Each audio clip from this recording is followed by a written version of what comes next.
Untuk round 1 Malaysia membetulkan segala hipokrasi 3A ini, Anwar, Azmin dan Azizah, kerana kita tidak mahu kita kalah 2008 kerana orang UMNO tidak bendung pembohongan Anwar Ibrahim.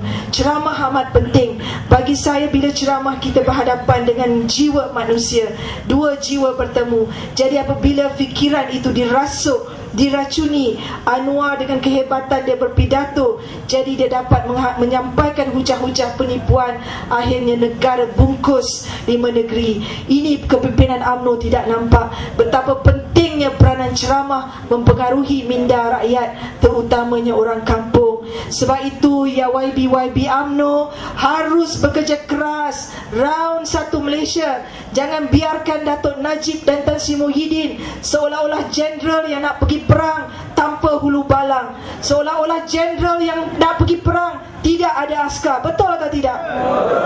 Ini yang saya marah. Bukan kita nak hina YB kita. Kita marah kerana kita tengok Datuk Najib tak kering peluh, Muhyiddin tak kering peluh round, tapi di mana hulu balang mereka? Bak kata Dr. Mahathir, kalau tak bergantung kepada imported striker, apa jadi pada hari ini? Imported striker yang Dr. Mahathir maksudkan, dia kata seperti Azam, Umi, Nala, Gobala, YB Zul, orang ex-PKR yang setiap malam pergi serang Anwar. Zaid Ma'arif sampai tubuhkan tibai untuk serang Anwar. Di mana YB UMNO? Di mana mereka? Kenapa biarkan Muhyiddin dengan Najib terkontang-kanting? Kenapa? Ini yang kita kena sedar peranan ceramah penting. Kerana kita berhadapan dua jiwa antara manusia dan manusia. Kalau kita tak berbetulkan persepsi ini, apa jadi? Ini satu jihad, ini satu amanah yang kita perlu, wajib. Kenapa saya perlu mengambil risiko? Lebih baik saya duduk rumah, lebih baik saya pergi Paris, lebih baik saya pergi Dubai, lebih baik saya pergi London shopping.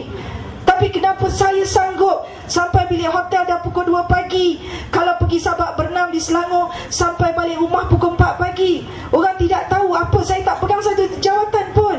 UMNO tak pernah bagi saya satu jawatan. Tapi ingatlah wahai bangsaku, kita berjuang bukan kerana pangkat, kita berjuang bukan kerana nama, kita berjuang bukan kerana tender dan projek, kita berjuang kerana agama, bangsa dan negara. Para hadirin, bangunlah wahai semua pemimpin. Sama-sama kita bersumpah dan berjanji hari ini. Sama-sama kita mainkan peranan. Kita keluar ramai-ramai, kita ganyang Anwar Ibrahim, kita talkinkan Anwar, Azmin dan Azizah di tahun ini juga. Para hadirin, jangan bagi walaupun seinci bumi bertuah ini jatuh ke tangan mereka. Na'udzubillah min zalik. Kalau kita nak bunuh ular, kita harus bunuh kepala ular itu dahulu. Dan kepala ular dalam Pakatan Rakyat adalah Anwar Ibrahim yang harus kita talkinkan habis-habisan di tahun ini juga. Para hadirin, setuju atau tidak? Jangan kita pertaruhkan nasib negara kepada sikitol-sikitol pengkhianat negara ini. Kita harus bersatu. Kita jangan pilih bulu. Kita harus bersumpah. Kalau kita tak dijadikan calon pun tidak apa. Jangan sabotaj. Jangan kita, bila kita tak jadi calon, kita sabotaj calon. Jangan. Saya dah 14 tahun berjuang. Bukan saya nak mendabik dada. Tidak ada ahli UMNO yang berjuang macam saya berjuang di zaman moden hari ini.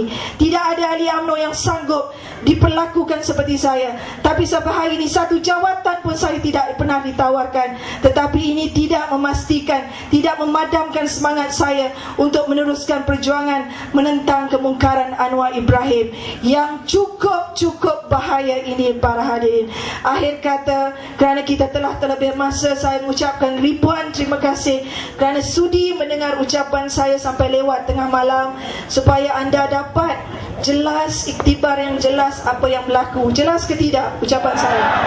Jadi siapakah pilihan anda dalam PRU 13 nanti? Adakah Al-Jumhurin? Tidak. Jadi siapakah pemimpin anda? Ya, insyaAllah jangan kita bangkah Pakatan Rakyat, na'udzubillah, kerana mereka menghalalkan segala cara yang tidak baik. Akhir kata saya mohon ampun dan maaf. atas kesilapan saya, tetapi percayalah tidak ada bahasa yang baik untuk saya gambarkan Anwar.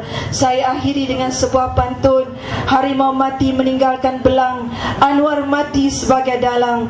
Umi Hafilda bertindak sebagai pengarang, Ayahanda Mahathir adalah seorang pejuang, dan Datuk Seri Najib adalah pemimpin terbilang. Assalamualaikum warahmatullahi wabarakatuh.